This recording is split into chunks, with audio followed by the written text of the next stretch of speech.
Aujourd'hui, on met de côté les analyses d'entreprise ou les campagnes militaires. On va plutôt plonger dans un cas d'intervention stratégique, mais au cœur d'une crise profondément personnelle et professionnelle. L'idée, c'est de vraiment décortiquer ce cas pour en tirer des leçons.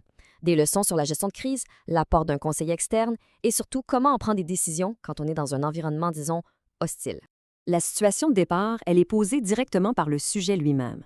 C'est l'énoncé du problème, dans sa forme la plus pure, une perte totale de repères, pile au moment critique de la mi-vie.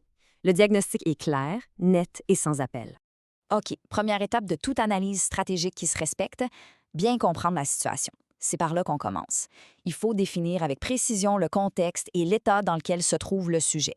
Le problème fondamental, donc, c'est une perte de direction complète. Ce chemin direct, ça représente la clarté, le but. On ne parle pas ici d'une petite distraction ou d'une mauvaise passe, là, non. On parle d'un véritable échec systémique de la navigation personnelle. Et ça, c'est l'environnement opérationnel.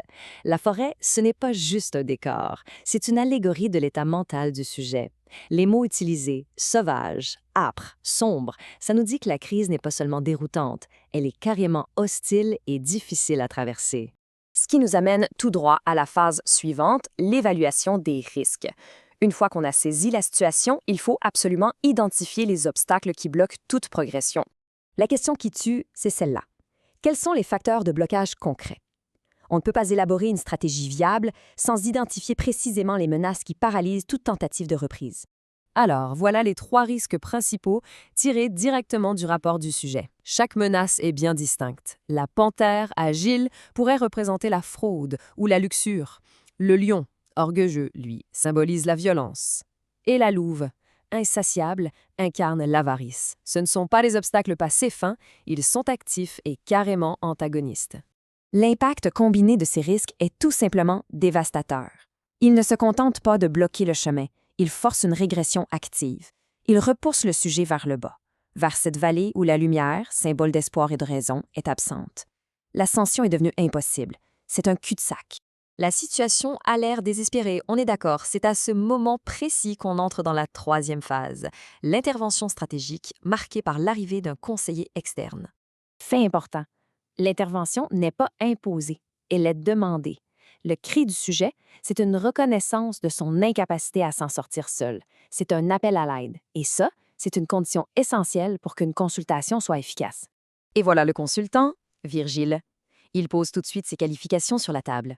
Ce n'est pas n'importe qui, c'est un poète légendaire de l'âge d'or romain, un symbole de raison, de sagesse. Ses références sont, disons-le, impeccables. Le consultant, lui, il ne propose pas de foncer tête baissée dans les menaces.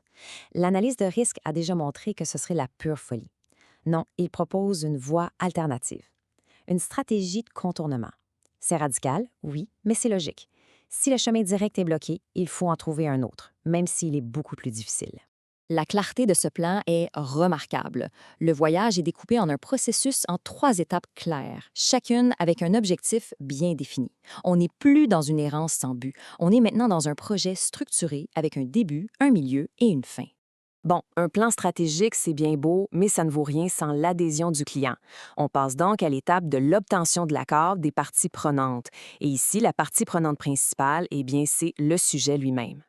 Et voilà l'objection majeure. Le sujet exprime un doute profond sur sa propre valeur. C'est une crise de confiance, un obstacle interne qui, souvent, est bien plus coriace que n'importe quelle menace externe. Face à cette crise de confiance, la réponse du consultant est purement stratégique. Il n'utilise ni la flatterie ni des encouragements vides. Il utilise la logique et l'autorité. Il va expliquer le pourquoi de la mission, ce qui lui donne un poids, une légitimité qui dépasse complètement les doutes personnels du sujet. Et voici la structure de gouvernance du projet. Une chaîne de commandement claire, indiscutable, qui remonte à la plus haute autorité possible.